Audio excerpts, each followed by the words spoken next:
quand on parle du monde d'avant, du monde d'après, c'est un peu ça.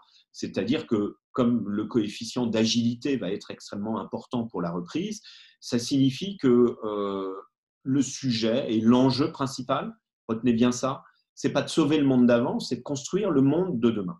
Et je pense que c'est ça qui est extrêmement important. Les priorités vont changer parce qu'il va falloir intégrer les nouveaux facteurs d'influence. Et ces facteurs d'influence, c'est peut-être la compréhension de là où est ma vraie concurrence.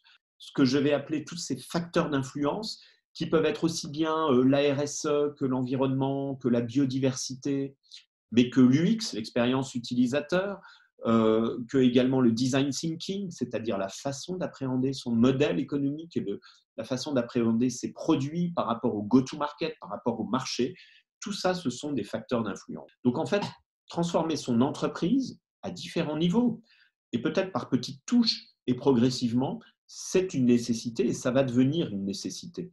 Le sujet, au cœur de tout ça, vous aurez le comportement, la chaîne de valeur et le modèle des valeurs au pluriel. Ça signifie que c'est ça qui va changer. Et ça signifie qu'aujourd'hui, il va y avoir une plus grande recherche de valeur ajoutée dans les prestations de services qui seront données, dans les produits que l'on donnera, peut-être une meilleure conscience de la concurrence et donc de notre propre compétitivité.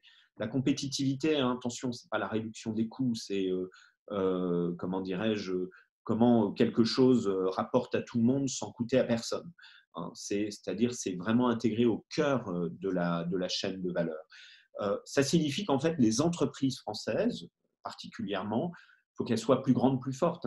3 700 000 micro-entreprises, moins de 10 salariés, 140 000 PME, et puis vous avez 5 800 ETI et 300 grandes entreprises en France.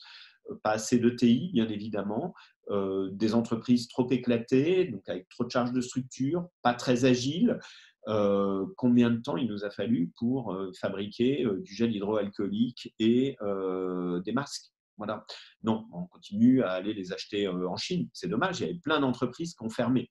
Alors, beaucoup ont compris qu'effectivement, elles pouvaient saisir cette opportunité.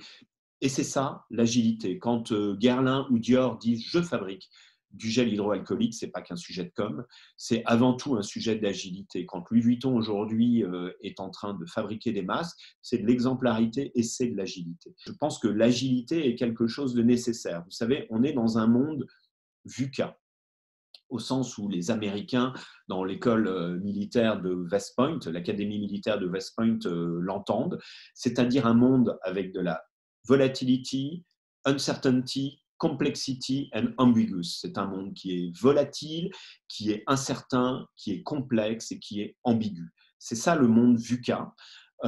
Et c'est notre monde de demain. Il va falloir s'habituer aux catastrophes naturelles. Ça signifie qu'il va falloir développer une réalité augmentée sur nos clients, sur nos marchés de demain et donc sur notre propre modèle économique.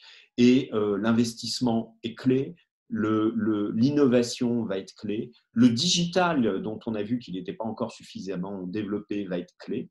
Et donc, effectivement, les entreprises qui vont s'en sortir le mieux seront, pour moi, celles qui auront mis la RSE au cœur de leur modèle économique et de leur développement, celles qui auront mis l'expérience utilisateur, la facilité d'utilisation, celles qui auront mis l'intelligence artificielle, le digital, la technologie, l'innovation, et surtout, qui auront compris que le monde de demain sera différent du monde d'aujourd'hui, parce qu'ils auront élargi leur champ de conscience, non pas comme un truc qui est pénible et qu'on va mettre en place parce que ça fait bien dans un rapport annuel, mais parce que c'est la vraie réalité de notre monde. Si on ne comprend pas que cette crise à laquelle nous assistons est quand même un avertissement qui est un vrai révélateur de nos faiblesses, en tout cas, et qui doit être l'opportunité du changement, je pense qu'on n'a pas compris grand-chose. Je vous rappelle que le mot crise en chinois, ce sont deux idéogrammes, Wei Ji, l'un qui veut dire danger, l'autre qui veut dire